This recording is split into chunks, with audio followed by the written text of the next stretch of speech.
할렐루야.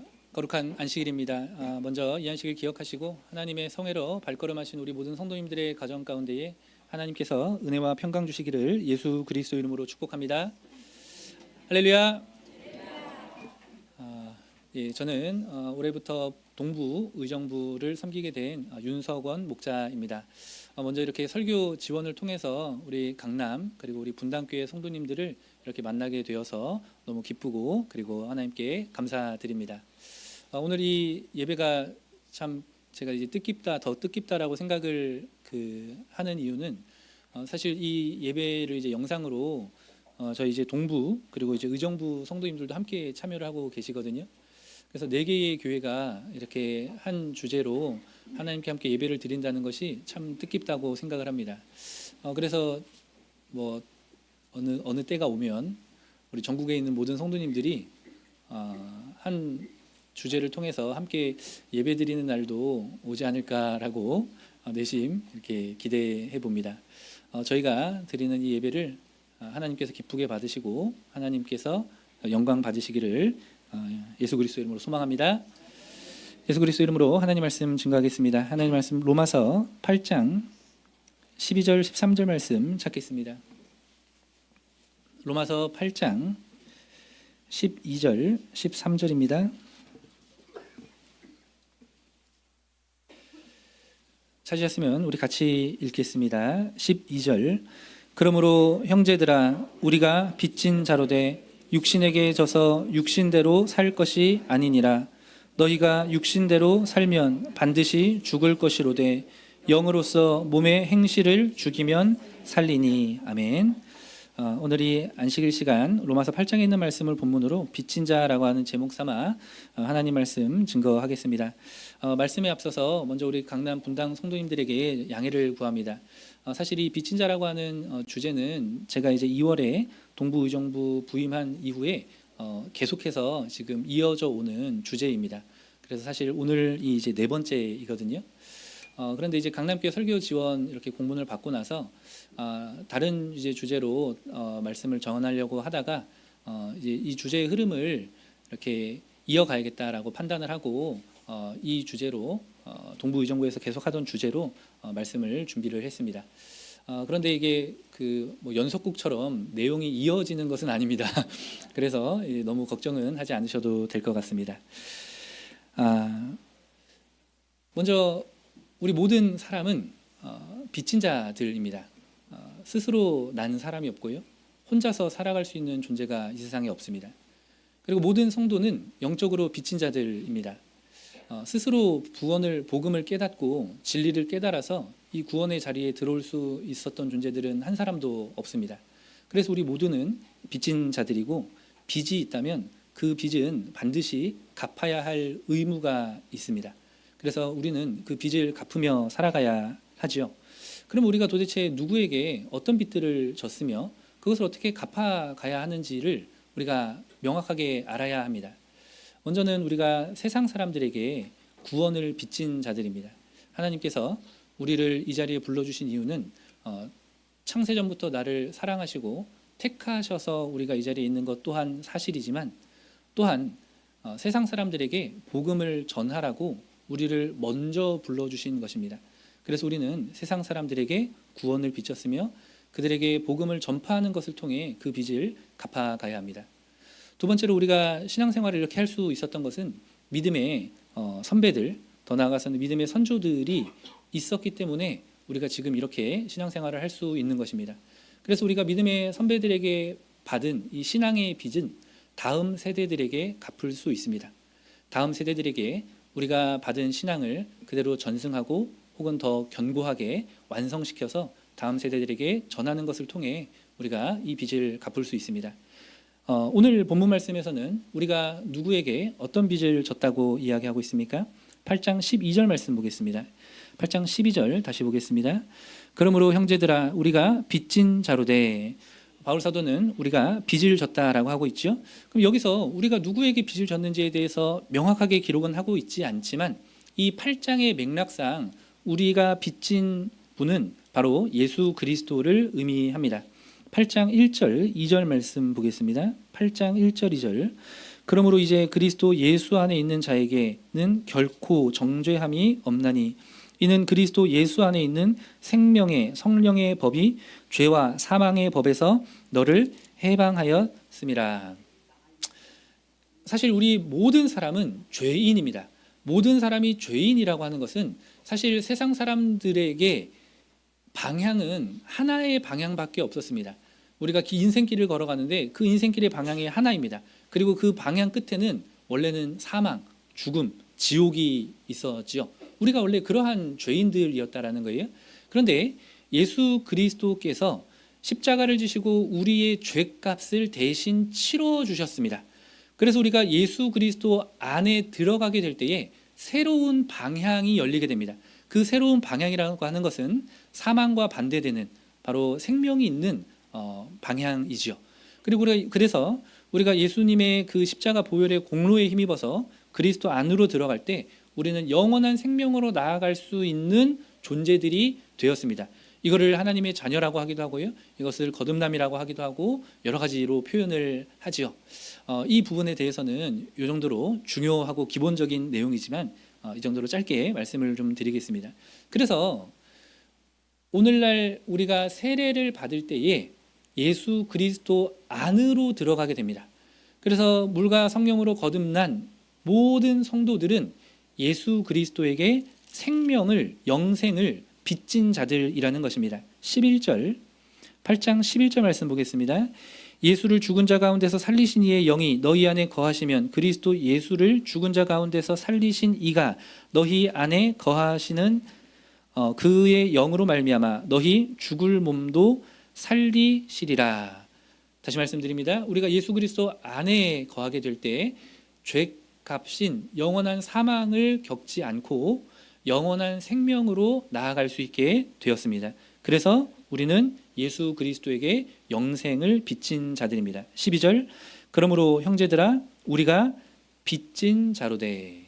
자, 그렇다면 우리가 예수님에게 이제 영생을 빚졌죠. 그러면 이 영생을 빚진 것을 어떻게 갚으며 살아갈 수 있을까요? 우리가 어떻게 살아가야 할까요? 고린도후서 5장 말씀 찾겠습니다. 고린도후서 5장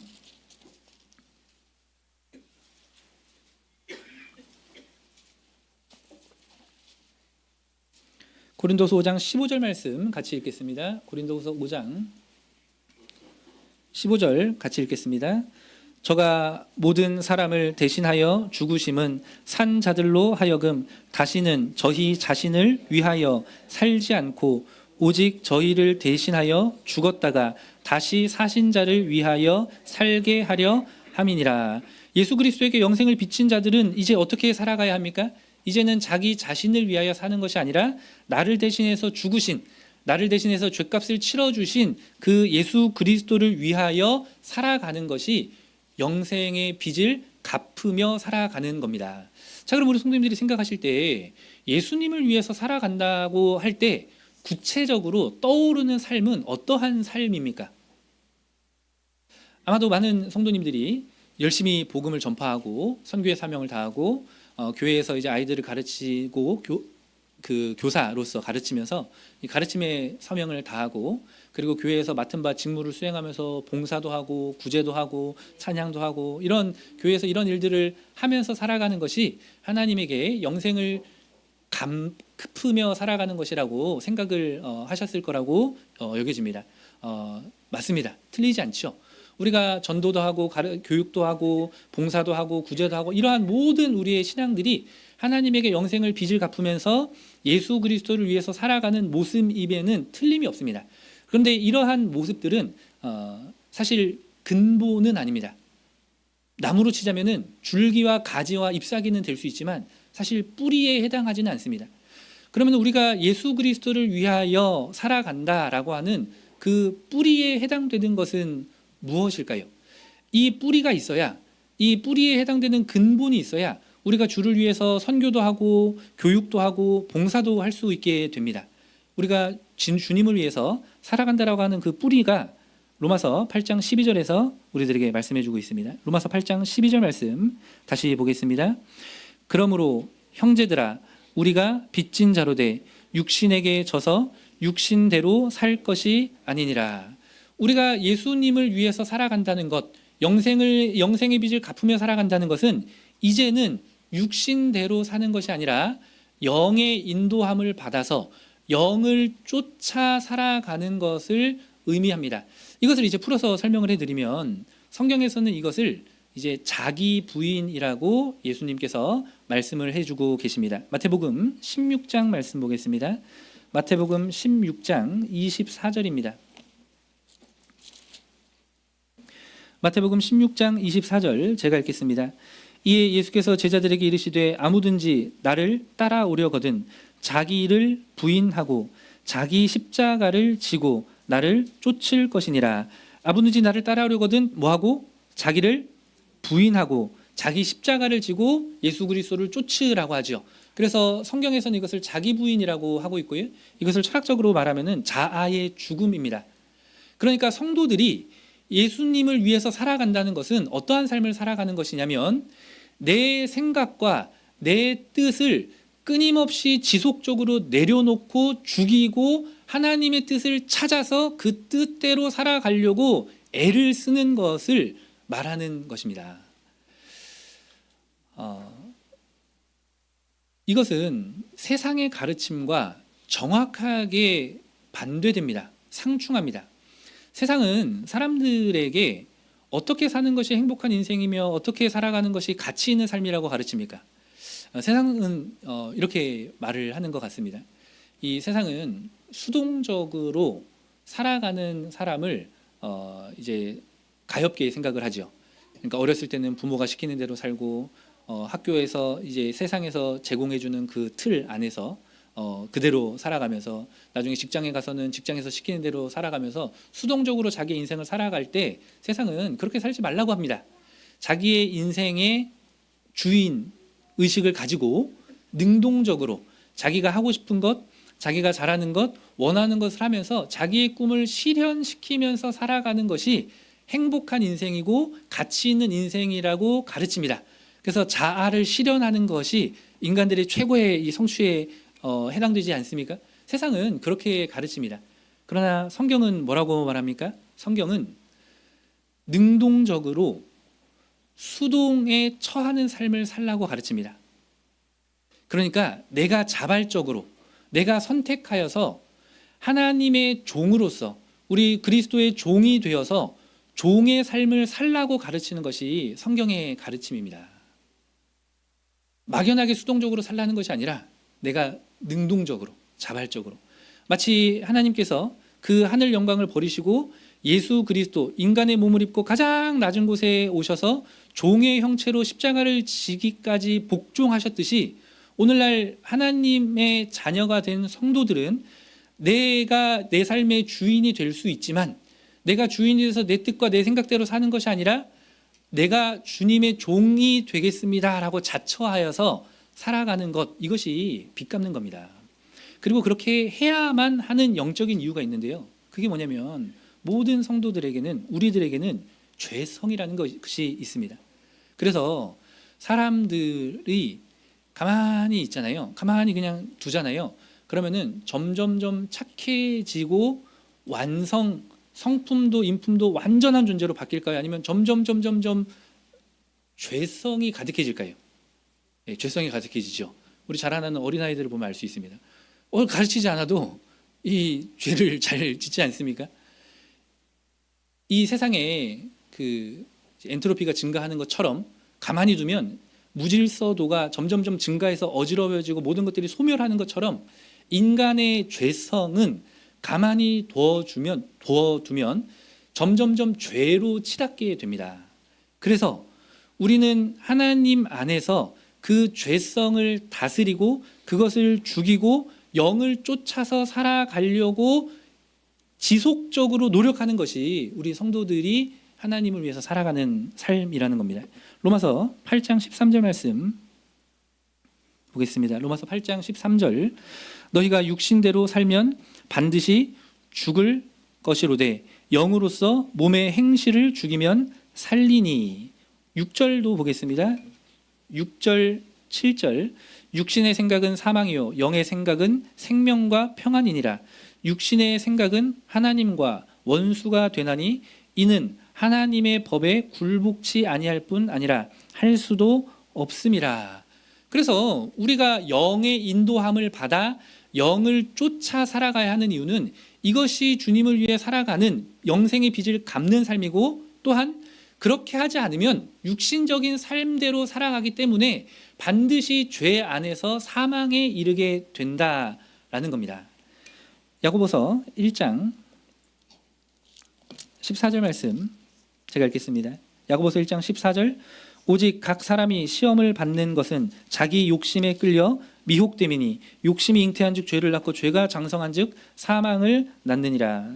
띄어서 요한일서 2장 말씀 보겠습니다. 요한일서 2장 15절, 이 세상이나 세상에 있는 것들을 사랑치 말라. 누구든지 세상을 사랑하면 아버지의 사랑이 그 속에 있지 아니하니 이는 세상에 있는 모든 것이 육신의 정욕과 안목의 정욕과 이생의 자랑이니 다 아버지께로 쫓아온 것이 아니요 세상으로 쫓아온 것이라. 17절 같이 읽겠습니다. 이 세상도 그 정욕도 지나가되 오직 하나님의 뜻을 행하는 이는 영원히 거하느니라. 그래서 거듭해서 말씀드립니다. 우리가 주님을 위해서 살아간다는 것은, 영생의 빚을 갚으며 살아간다는 것은 내 안에 있는 욕심, 그리고 내 육신의 정욕들, 또는 내 생각과 내 꿈들과 내 뜻들을 계속해서 자르고 죽여서 하나님의 뜻대로 살아가려고 부단히 노력하는 그 삶 자체를 말합니다. 바울 사도도 또한 그렇게 살아갔지요. 고린도전서 9장 27절 말씀 보겠습니다. 고린도전서 9장 27절 제가 읽겠습니다. 내가 내 몸을 쳐 복종하게 함은 내가 남에게 전파한 후에 자기가 도리어 버림이 될까 두려워함이라. 바울 사도가 말합니다. 내가 내 몸을 쳐 복종했다. 여기서 내가 내 몸을 쳤다라고 하는 것은 바울 사도가 자해를 하면서 살아갔다는 뜻이 아니죠. 무엇을 말합니까? 바울 사도 또한 끊임없이 육신의 정욕을 치면서 살아갔다라는 의미를 말합니다. 우리가 성경을 통해 볼 때 바울 사도가 얼마나 위대한 성경 인물입니까? 그러한 바울 사도조차도 이러한 영적인 싸움을 끊임없이 지속적으로 해왔다라는 겁니다. 그래서 고린도전서 15장 31절에서는 바울 사도가 뭐라고 말합니까? 나는 날마다 죽노라. 바울 사도에게 목숨이 수백 개였습니까? 어떻게 날마다 죽습니까? 여기서 말하는 죽음은 어떤 죽음일까요? 자아의 죽음입니다.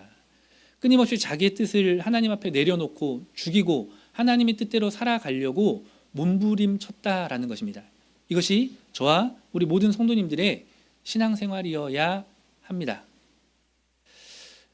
그런데 이것이 이렇게 이제 듣기에는 쉬울 수 있는데, 실제로 자기 부인과 자아의 죽음이라고 하는 삶을 살아가려고 이렇게 들여다보면 그 안에는 반드시 무엇이 따를까요? 반드시 고통이 따릅니다. 자기 생각과 자기 뜻을 내려놓는 것이 고통이 없이는 이루어지지 않습니다. 이게 쉬운 일이 아니에요. 성도님 혹시 살아오시면서 자기 생각 쉽게 그냥 내려놓는 사람 보신 적 있으십니까? 예, 사람 생각 바꾸려면 충돌이 반드시 있어야 되죠. 때로는 논리적으로 설득해야 되고 어떠한 명분을 만들어야 되고 때로는 다투기도 하고, 사람이 자기 생각과 뜻 잘 내려놓지 못합니다. 그러한 교만과 죄성을 가진 존재들이라는 거예요. 그런데 이것을 내려놓으려면은 마치 우리가 칼에 찔려서 죽임을 당하는 것처럼 내가 하나님의 말씀 앞에, 그리고 하나님의 성령의 감동하심 앞에 내 자신이 죽어야 하는 처절한 고통이 수반되어져야 이것이 비로소 가능하다는 것을 우리가 직시해야 합니다. 그래서 이 고통당하는 것을 우리가 받아들이지 않으면 이 고통이 없이는 결단코 영을 쫓아 살아가는 삶이 이루어질 수 없다는 것을 우리가 말씀을 통해 인정해야 합니다. 그래서 이 삶을 살아가는 사람들에게는 반드시 고통이 있습니다. 로마서 8장으로 다시 돌아오겠습니다. 로마서 8장 17절,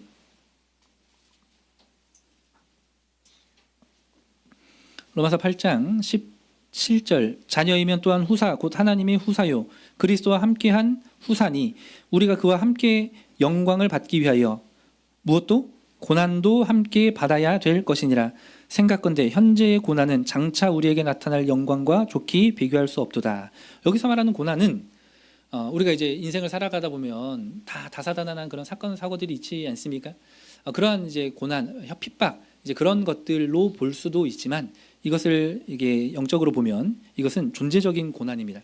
존재적인 고난이라는 것은 우리가 우리의 몸의 구속을 이루어 가기 위해서 필연적으로 반드시 받아야만 하는 고난을 뜻합니다. 왜 인생을 살아가다 보면 그런 고난이 없는 사람도 간혹 있긴 있지 않습니까? 있어도 작게 넘어가는 사람들 있지 않습니까? 그러면 고난의 크기가 다른데요. 그럼 이것은 하나님이 차별을 두시는 겁니까? 그것을 의미하는 것이 아니라 여기서 고난은 모든 육신을 가진 존재들은 그 육신의 구속을 이루기 위해서 자기 부인과 자아의 죽음이라고 하는 그 필연적인 고난을 의미하는 것입니다. 23절 이뿐 아니라 또한 우리 곧 성령의 처음 익은 열매를 받은 우리까지도 속으로 탄식하여 양자 될 것 곧 우리 몸의 구속을 기다리느니라. 이후에 고린도서 4장에 있는 4장 17절 이하에 있는 말씀도 같이 찾아보시면 좋겠습니다. 자, 그래서 우리가 예수님을 위해 살아간다는 것은 영생의 빚을 갚아 나간다는 것은 끊임없는 자아의 부정, 그 고통 속에서 하나님의 뜻을 찾아 그것을 실현하면서 살아가는 것을 의미합니다. 이 삶은 이렇게 육신을 부정하고 하나님의 뜻을 살아가는 이 삶은 언제부터 시작되었을까요? 그 기원이 있습니다. 언제부터일까요? 죄가 이 세상에 개입한 이후부터입니다. 그때부터 사실 사람은 하나님에게 속한 사람들은 반드시 이와 같은 삶을 살아가야 합니다. 창세기 3장 말씀 보겠습니다. 창세기 3장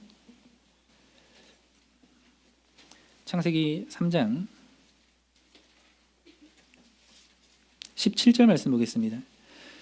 아담에게 이르시되 네가 네 아내의 말을 듣고 내가 너더러 먹지 말라 한 나무 실과를 먹었은즉 땅은 너로 인하여 저주를 받고 너는 종신토록 수고하여야 그 소산을 먹으리라.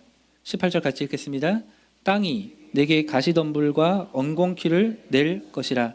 너의 먹을 것은 밭의 채소인즉. 아담과 하와가 범죄한 이후에 이제 하나님에게 저주를 받죠. 근데 17절에 있는 말씀을 다시 보시면, 자세히 보시면 아담이 직접 저주를 받은 것이 아니라 무엇이 저주를 받습니까? 땅은 너로 인하여 저주를 받습니다. 그래서 땅이 뭘 내죠? 가시덤불과 엉겅퀴를 낸다는 겁니다. 그래서 땅이 가만히 두면 무질서도가 점점점 늘어납니다. 돌짝도 있고요, 가시덤불도 있고요. 그것들이 곡식들이 뿌리를 내리고 자라는 것들을 방해한다는 거죠. 그래서 그것들을 계속 쳐내야 아담이 먹고 살아갈 수 있다는 겁니다. 23절 3장 23절 여호와 하나님이 에덴 동산에서 그 사람을 내어 보내어 그의 근본된 토지를 갈게 하시니라. 하나님께서 아담과 하와를 내어 보내시면서요, 뭘 주셨어요? 근본된 토지를 갈게 하셨죠. 하나님이 그래도 아담과 하와가 좀 마음에 걸리셨는지 땅을 주셨네요. 여기서 말하는 근본된 토지를 갈게 했다라고 하는 게 어떤 의미일까요? 물론 이제 현상적으로는 아담이 이제 농경생활, 농사를 지으면서 살아갔다라고 하는 의미이겠죠. 근데 한번 가만히 생각해 보십시오. 하나님께서 근본된 토지를 주지 않아도 아담이 에덴 동산에 쫓겨나가지고 보이는 땅이 다 누구 땅입니까? 아담 땅이거든요. 자기가 정착하고 싶으면 거기서 정착해서 거기서 농사 지으며 살아가면 됩니다. 인류 시조인데요. 여기서 말하는 근본된 토지는 영적으로 무엇을 말할까요? 우리 성도님들, 아담이 뭘로 지어졌습니까? 흙으로 지어졌거든요. 그래서 이 아담이라고 하는 단어와 이 땅이라고 하는 아담아라고 하는 단어는 북다라고 하는 어근이 같습니다. 같은 어근에서 이렇게 파생된 단어입니다. 그리고 사람은 그 땅에 티끌인 먼지인 흙으로 지어졌죠. 그래서 근본된 토지를 갈게 했다, 엉겅퀴와 가시덤불을 제거하게 했다라고 하는 것은 어떤 의미일까요? 영적으로 이 아담과 하와에게 들어온 죄성으로 말미암아 생겨나는 죄의 산물들을 끊임없이 어떻게 해라? 끊임없이 쳐내고 관리하고 살아가라라고 하는 그러한 의미입니다. 자, 그래서 아담의 자식들의 이야기가 이제 4장에 나오는데요. 가인과 아벨이 제사를 드립니다. 근데 하나님께서 아벨의 제사는 받아주시고 가인의 제사는 받아주지 않으셨어요. 가인이 어땠을까요? 마음에 분노가 일어났거든요. 4장 6절 말씀 보겠습니다. 4장 6절 7절. 여호와께서 가인에게 이르시되 네가 분하여 함은 어찌미며 안색이 변함은 어찌미뇨 네가 선을 행하면 어찌 낯을 들지 못하겠느냐 선을 행치 아니하면 죄가 문에 엎드리느니라 죄의 소원은 내게 있으나 너는 죄를 다스릴지니라. 가인이 하나님이 제사를 안 받아주니까 마음에 분노가 일었어요. 그래서 아벨에 대한 뭐 질투심도 있었겠죠. 그러면 하나님이 나타나셔서 야 이놈 자식아 네가 왜 화를 내냐라고 가인을 그냥 따끔하게 혼을 내서 그냥 볼기짝을 때린 다음에 정신 차리라고 했으면은 될 것 같은데 하나님이 가인한테 뭐라고 하셔요? 뭐라고 합니까? 너 죄 다스려라. 이걸 바꿔 말하면 뭐예요? 네 근본된 토지를 갈라는 겁니다. 아벨에게는 그러한 죄성이 없었을까요? 아니, 아벨도 분명히 있었습니다. 죄성을 가진 인간이기 때문에 그것이 있었어요. 어느 날 한 청년이 이제 저한테 와서 이제 상담을 했습니다. 목사님, 제 마음속에 미움이나 음란한 생각들이 계속 나는데 목사님 이거 죄인가요? 이렇게 물어보는 거예요. 그래서 제가 뭐라 그랬을까요? 죄지. 예, 형제를 나가라 하면은 이제 공에 붙들리고요. 형제를 미워하면은 이제 살인하는 것과 마찬가지이죠. 마음에 음욕을 품는 자마다 간음한다라고 했습니다. 당연히 그러한 생각들, 미움이나 분노나 증오나 그리고 음란한 생각이나 이런 것들은 죄입니다. 그런데 그 청년의 다음 질문이 이제 생각해 볼 만한 건데요. 저한테 뭐라 그러냐면 목사님, 그럼 목사님은 이런 생각 안 하세요? 우리 성도님들 어떻게 같습니까? 목회자들은 그런 생각 안 할까요? 설마요. 네, 다 합니다. 제가 그 청년에게 다시 되묻지는 않았지만 아마도 그 청년에게 두 가지 마음이 이렇게 있었을 것 같아요. 첫 번째는 이 자기 안에 생겨나는 그러한 죄의 생각들의 문제를 해결하고 싶은데 해결할 방법을 몰라서 그거를 찾고 싶었던 마음이었을 것 같고요. 두 번째는 목자님도 그러는데 그러니까 이제 세상에서 물타기라고 하죠. 목자님도 그러니까 나도 그래도 되겠다라고 하는 어떤 마음의 편안함을 좀 찾으려고 했었던 것 같습니다. 근데 사실 이 질문은 그 질문의 본질부터가 잘못됐습니다. 사람들이 생각을 할 때 그러한 미운 마음을 가지고 음란한 생각을 했기 때문에 죄인이라고 생각을 하는데 방향이 잘못됐죠. 죄성을 가진 인간이기 때문에 미움도 생기고 증오도 생기고 질투도 생기고 음란함도 생기는 겁니다. 모든 사람들은 그러한 생각들을 가지면서 살아갑니다. 다만 하나님 안에 있는 성도들은 어떻게 해야 됩니까? 하나님의 말씀과 기도로 그것들을 계속해서 관리하고 쳐내며 다스리고 죽이고 살아가는 것이 우리 성도들의 필연적인 삶입니다. 그래서 그거를 생각을 했기 때문에 죄인이 아니라 내가 죄인이기 때문에 그렇게 생각을 하는구나. 그럼 어떻게 해야 됩니까? 그것을 끊임없이 관리해야 됩니다. 그래서 가인이 하나님을 만났을 때 그제라도 가인이 자기의 마음밭을 갈고 다스리고 회개하고 뉘우쳤으면 결과가 달라졌을 겁니다. 근데 가인은 어떻게 했습니까? 자기의 마음밭을 갈지를 않았습니다. 다스리질 않았어요. 그래서 아벨을 쳐 죽이게 되죠. 그 이후에 어떻게 됐을까요? 창세기 4장 말씀 보겠습니다. 창세기 4장 11절 말씀 보겠습니다. 땅이 그 입을 벌려 네 자손에서부터 내 아우의 피를 받았은즉 네가 땅에서 저주를 받으니 12절 네가 밭가라도 땅이 다시는 그 효력을 내게 주지 아니할 것이요 너는 땅에서 피하며 유리하는 자가 되리라. 가인이 아벨을 죽였습니다. 그리고 나서 다시 한번 땅이 저주를 받습니다. 굳이 이제 명명하자면 이제 특수저주입니다.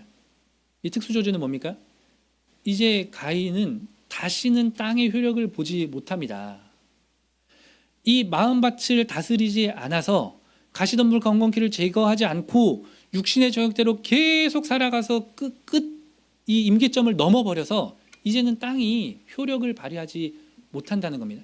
그래서 가인은 하나님을 떠나 유리하는 삶을 살면서 무엇을 하고 살아갔을까요? 17절, 16절, 17절. 가인이 여호와의 앞을 떠나 나가 에덴 동편 놋 땅에 거하였더니 아내와 동침하니 그가 잉태하여 에녹을 낳은지라. 가인이 무엇을 쌓고? 성을 쌓고 그 아들의 이름으로 성 이름을 하여 에녹이라 하였더라. 가인은 성을 쌓으면서 살아갔습니다. 이 성은 이제 도시, 영어로는 시티를 말하죠. 문화와 문명이 발달된 도시를 일구면서 살아갔다는 겁니다. 하나님의 자녀들은 뭐 하면서 살아가는데요? 농사 지으면서, 밭 갈면서 살아가는데 하나님을 떠나서 살아가는 사람들은 문명을 이루면서 살아갔다는 겁니다. 오해하지 마실 것은 농사를 지으며 살아가는 것이 성경적이고 농부들이 잘 살아가는 것이다라는 것을 말씀을 드리는 것이 아니라, 이것은 영적으로 우리는 다 마음밭을 일구며 살아가야 한다는 것입니다. 그것을 하지 않는 존재들이 세상에 있죠. 누굽니까? 하나님에게 써놔서 유리하는 삶을 사는 세상 사람들입니다. 그렇게 살아가서 자기들의 도시와 나라를 만들어서 살아가다 결국에는 멸망에 이르게 되겠죠. 그래서 우리 모든 성도들은 하나님께서 우리에게 주신 근본된 토지, 마음밭을 갈며 살아가야 됩니다. 그곳에 반드시 고통이 따릅니다.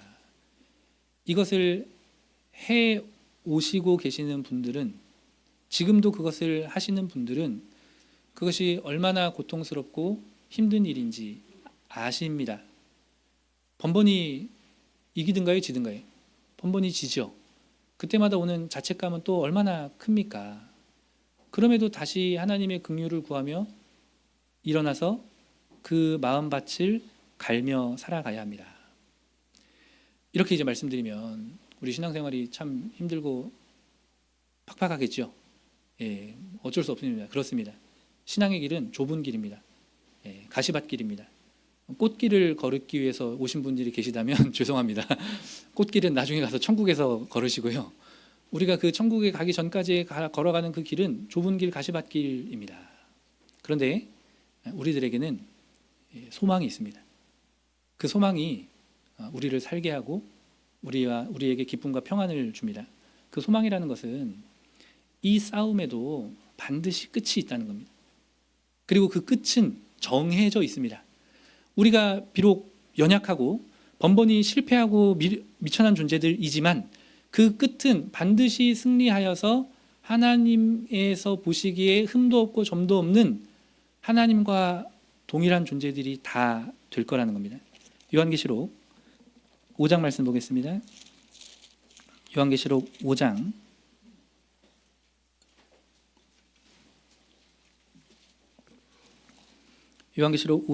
10절 말씀 보겠습니다. 요한계시록 5장 10절, 저희로 우리 하나님 앞에서 나라와 제사장을 삼으셨으니 저희가 어디서? 땅에서 왕노릇 하리로다 하더라. 우리 강남 성도님들께서는 이미 계시록에 대해서 많이 배우셨지요? 여기서 땅에서 왕노릇 한다라고 하는 것이 무슨 의미일까요? 나중에 어느 때가 되면 하나님께서 우리 성도님들에게 다 땅을 줍니까? 어떤 성도는 미국, 어떤 성도는 중국 땅을 준다는 것일까요? 여기서 땅에서 왕노릇 한다라는 의미가 뭡니까? 우리의 이 육신의 정욕을 이제는 다 다스리고 통제할 수 있는 완전한 존재가 되었다는 겁니다.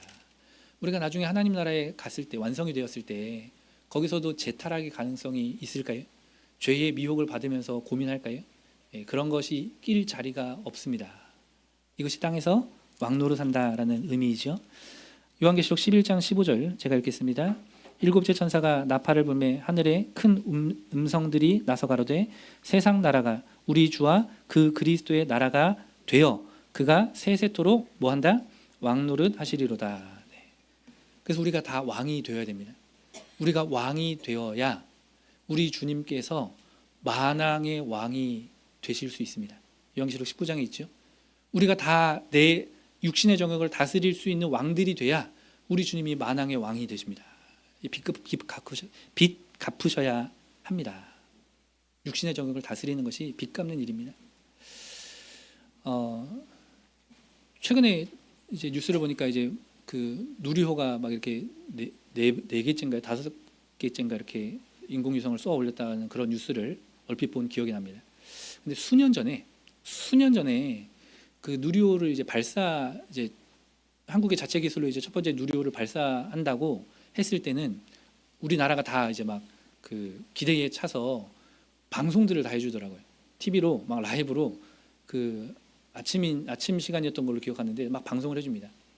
그때가 기억이 나는데, 그때가 이제 목회자 이제 연수회가 있어서 목자님들이 이렇게 모였습니다. 잠깐 쉬는 시간에 그 누리호 발사하는 장면을 다 같이 이렇게 TV로 본 기억이 납니다. 누리호 발사하는 거 중요하잖아요. 봐야죠. 근데 이제 그걸 보는데 그 누리호가 이렇게 발사돼가지고 막 이렇게 대기권을 뚫고 막 올라가고 로켓에서 열이 나오면서 이렇게 하는 모습을 이렇게 쭉 지켜보는데 갑자기 마음속에 막 울컥한 심정이 들어서 저는 혼자 구석에서 이렇게 울고 있었습니다. 누리호가 발사되는 걸 보면서 왜 울었을까요? 드디어 우리 대한민국이 자체적인 기술로 인공위성을 띄울 수 있는 나라가 되었구나라고 하는 그런 감동에 벅차서 온 것은 절대 아니고요. 누리호가 이렇게 대기권을 뚫고 올라가는 모습을 이렇게 보고 있는데 이제 제가 그리고 우리 성도들이 이 죄성과 싸우면서 살아가는 우리의 신앙의 모습과 이렇게 오버랩이 되었습니다. 세상의 모든 물체는 이렇게 떨어지죠. 왜 떨어집니까? 중력이 있어서 떨어집니다. 이 지구상에 있는 모든 물체들은, 모든 사람들은 이 중력의 법칙을 거스를 수 없습니다. 에너지가 고갈되면 다 떨어지게 됩니다. 그래서 우리가 사실 우리 안에 있는 죄성과 싸우는 것도 분명한 한계가 있습니다. 내 힘과 노력만으로 안 됩니다. 시도해 보십시오. 100번 하면 100번 집니다. 1000번 하면요 1000번 집니다. 그럴수록 좌절감과 상실감은 더 크게 오지요. 그럼 이걸 언제까지 해야 됩니까? 끝이 있습니까? 있습니다. 어느 궤도를 넘어가면, 어느 지점을 넘어가게 되면 이제 누리호가 발사돼 가지고 처음에 그 막 불꽃을 내뿜고 연료를 태우면서 얼마나 역동적이고 힘있게 올라갑니까? 그렇게 자기를 태우면서 올라가다가 다 이제 추진체들을 다 떨어뜨려 버리죠. 추진체들을 하나하나 다 버립니다. 그리고 마지막에 그 머리 끝에게 달려 있는 그 작은 위성만 남게 되죠. 근데 이 위성은요, 그 지구의 어느 임계점을 이렇게 넘어서게 되면 하늘도 층들이 있죠. 그걸 넘어서게 되면은 더 이상 에너지가 필요 없습니다. 이 지구가 끌어당기는 중력과 이 위성의 물체 움직이려고 하는 운동력이, 관성이 정확하게 작용을 해서 빙글빙글 돌지요. 무중력의 상태에서 계속해서 돕니다. 그래서 저궤도나 아니면 다른 힘에 의해서 그 궤도를 바꾸지 않는 이상 계속해서 돌게 됩니다. 그 누리호를 보면서 이 싸움에도 끝이 있구나. 반드시 이 싸움 끝에 하나님께서 나를 완전한 존재로 만들어 가시겠구나 라고 하는 그 희망이 우리 성도들이 이 세상에서 품고 살아야 할 소망입니다. 반드시 끝이 있습니다. 간절히 원하옵기는 이 영적인 싸움을 끝까지 이루며 살아가시는 저와 우리 모든 성도님 되시기를 소망합니다. 자, 그래서 이제 끝으로 짧게, 그러면 어떻게 이거를 할 수 있는지 실천적인 적용을 몇 가지만 하도록 하겠습니다. 첫 번째, 이것을 하기 위해서 빼놓을 수 없는 것이 기도입니다. 앞서 말씀드렸지만 이 싸움은 내 지식과 경험만으로는 결코 이루어질 수 없습니다. 그래서 하나님이 주신 게 있어요. 그게 뭡니까? 그게 성령입니다. 성령을 힘입어서 영의 인도함을 받아 영을 추구하며 살아갈 때 그 영의 인도하심 가운데 우리가 영적인 것들을 찾고 발견하고 그것을 싸워 나갈 수 있습니다. 갈라디아서 5장 말씀 보겠습니다. 갈라디아서 5장 16절 말씀부터 보겠습니다. 갈라디아서 5장 16절. 내가 이르노니 너희는 성령을 쫓아 행하라. 그리하면 육체의 욕심을 이루지 아니하리라. 육체의 소욕은 성령을 거스리고 성령의 소욕은 육체를 거스리나니 이 둘이 서로 대적함으로 너희의 원하는 것을 하지 못하게 하려 함이니라. 18절 같이 읽겠습니다. 너희가 만일 성령의 인도하시는 바가 되면 율법 아래 있지 아니하리라. 육체의 이런 현저하니 곧 음행과 더러운 것과 호색과 우상 숭배와 술수와 원수와 주주주 이러서 있죠. 그래서 하나님께서 그 싸움 하라고, 그 싸움에서 승리할 수 있다고 성령을 주셨습니다. 성령을 의지하여서 기도도 하지 않으면서 내가 신앙의 싸움을 싸워 나가겠다, 내가 승리하겠다라는 것은 너무나 큰 욕심입니다. 기도하셔야 됩니다. 기도하셔야 됩니다. 이보다 더 실천적인 것 두 가지만 소개해 드리도록 하겠습니다. 우리가 내 육신의 정욕을 죽이고 내 뜻을 내려놓고 하나님의 뜻대로 살아가는데 어쩌면 저는 가장 실천적인 적용이라고 생각하는데요. 뭘 해야 되냐면요, 일찍 자야 합니다. 저녁에 일찍 주무셔야 돼요. 정말입니다. 이게 너무 큽니다. 사람이 일찍 자야 일찍 일어날 수 있습니다. 뭐 밤에 잠 안 자고 다음 날 나에게 주어진 일과나 직장 일이나 공부나 이런 것들을 하실 수 있는 분 계십니까? 뭐 그런 철인이 계시면 참 부럽습니다.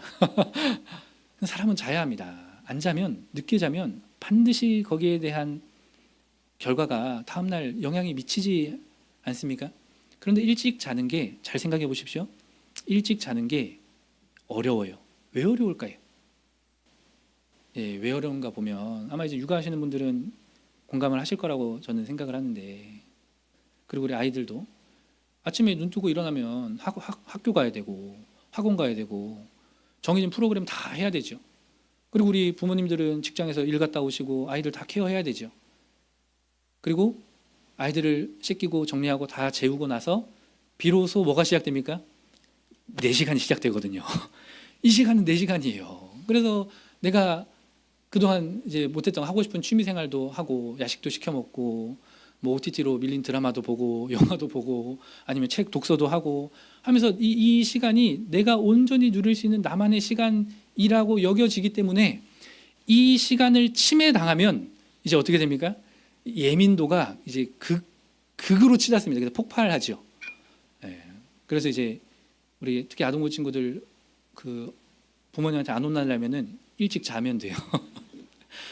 이 아이를 키우는 부모들이 그래 내가 사랑하는 내 자식이니까 먹이고 입히고 재우고 케어하고 다 한다 이거예요. 그런데 언제만은 이 저녁 시간만은 내 마음대로 내 뜻대로 하고 싶은데 이거 침해 당하면 이제 폭발하죠. 야 이제 시작이 되죠. 저도 그렇습니다. 우리 학생들 얼마나 힘듭니까? 젊은 청년들 얼마나 힘들어요. 그 저녁 시간 이제 세상에서 이리 치이고 저리 치이다가 나만의 시간 가지고 싶지 않습니까? 그런데 그것을 내려놓고 일찍 주무셔야 합니다. 그래야 일찍 일어나서 새벽 기도도 할 수 있죠. 그래야 그 다음날 하나님께서 나에게 맡겨진 사역들을 충실히 감당할 수 있습니다. 그래서 일찍 자는 것이 힘듭니다. 그런데 일찍 자는 것부터가 빚 갚는 일입니다. 어렸을 때는 왜 성경에서는 저녁이 되며 아침이 되니 이는 첫째 날이라, 왜 유대인들은 하루의 개념을 아침 저녁으로 하지 않고 저녁 아침으로 하는지 이해가 안 됐습니다. 근데 이제는 이해가 됩니다. 사실 하루에 우리가 마무리를 저녁이라고 생각하면서 살아가지 않습니까? 근데 하루의 시작은 저녁부터입니다. 이 저녁 내가 온전히 쉬고 내 뜻을 내려놓아야 다음 날에 있는 하나님의 뜻을 이루어가며 살아갈 수 있습니다. 그래서 일찍 주무셔야 됩니다. 두 번째는요, 일찍 일어난 다음에 이불을 잘 계셔야 돼요. 정리정돈을 잘 하셔야 됩니다. 앞서도 말씀드렸지만 이 세상에는 무질서도가 계속 증가하지요. 우리의 마음도 가만히 두면은 죄성들이 계속해서 자랍니다. 우리의 생각이나 우리의 마음이나 더 직접적으로 우리의 핸드폰이나 우리의 컴퓨터나 그리고 내 생각과 내 뜻들은 가만히 놔두면 끊임없이 세상의 영향을 받아서 그리로 가게 됩니다. 그래서 그런 것들을 정리정돈하는 것이 가시와 엉겅퀴를 치면서 예수 그리스도에게 영생의 빚을 갚으며 살아가는 겁니다. 끊임없이 말씀으로 나를 성찰하고 돌아보고 기도를 통해 그 힘을 얻어서 그런 것들을 쳐내야 합니다.